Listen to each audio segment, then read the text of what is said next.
100 days of blood, of mud, of horror.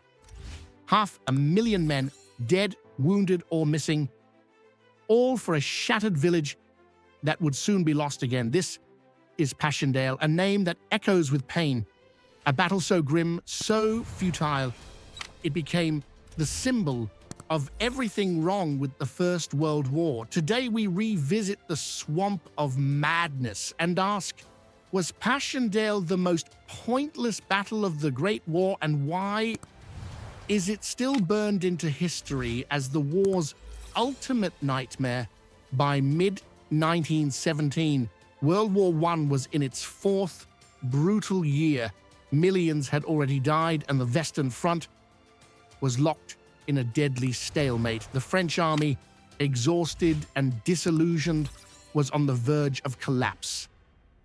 In the east, Russia was crumbling into revolution and retreat. Britain stood alone as the only remaining major Allied force capable of offensive action. They needed a breakthrough. Enter Field Marshal Haig, Britain's top commander. His solution? A bold new offensive in Flanders. The plan: attack the German lines at Ypres, push through Passchendaele Ridge, and seize the Belgian coast. The ultimate goal? Destroy the German U-boat bases, wreaking havoc on Allied shipping. On paper, it made sense, but Haig's vision was dangerously outdated. He underestimated the terrain, the weather, and the enemy's defenses. Ambitious, yes. Realistic, not even close. The attack began on July 31st, 1917. The British unleashed the largest artillery barrage of the entire war. More than 4 million shells were fired into the German lines, but instead of softening the enemy, it destroyed the battlefield itself. The explosions churned the soft Flanders soil into a wasteland of craters, pits, and shattered trenches. Then came the rains, torrential, relentless downpours. Within days, the entire battlefield was waterlogged. The soil of Flanders, already low and marshy, had been obliterated. Drainage systems were wrecked. Rivers overflowed.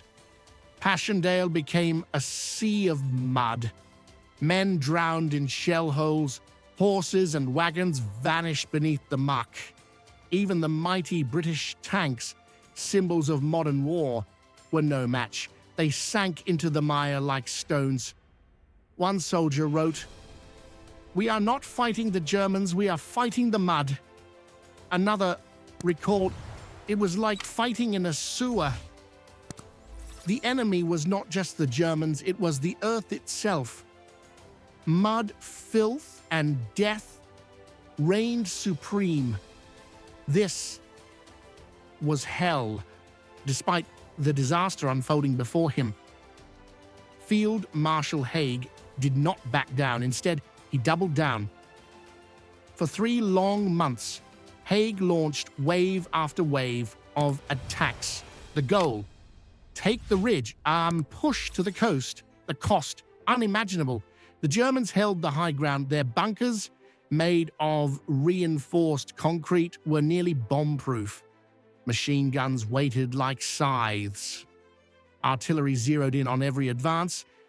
British soldiers, joined by Australians, New Zealanders, and eventually Canadians, were thrown into the storm. Inch by inch, they crawled forward, but the rain returned. The mud again turned everything into chaos. Rifles clogged, artillery sank, supplies vanished in the mire. The sick and wounded were often left behind because stretchers simply couldn't move. Through the sludge, entire battalions would disappear for a few hundred meters of gain. Each success cost thousands of lives. In the end, progress was measured in yards. This was a meat grinder. By October, the Canadians took the lead, and their assault on the shattered ruins of Passchendaele would become legendary for all the wrong reasons. In November of 1917, after 4 months of hellish combat, Canadian troops finally captured the ruins of Passchendaele.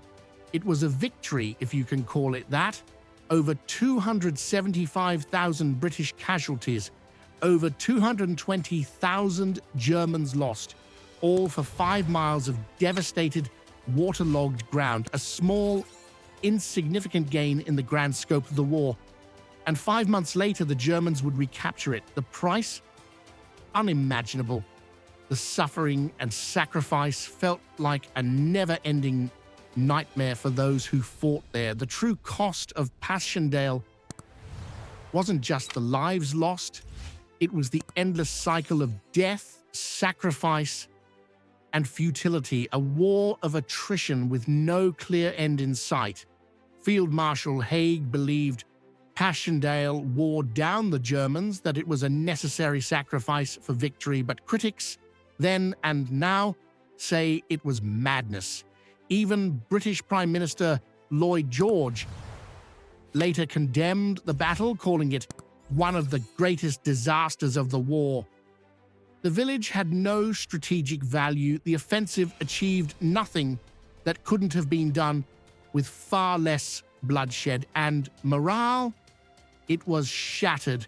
The men who fought and died in Passchendaele, would they ever forgive the commanders who sent them there? Passchendaele, a name that doesn't just mark a place, but a warning.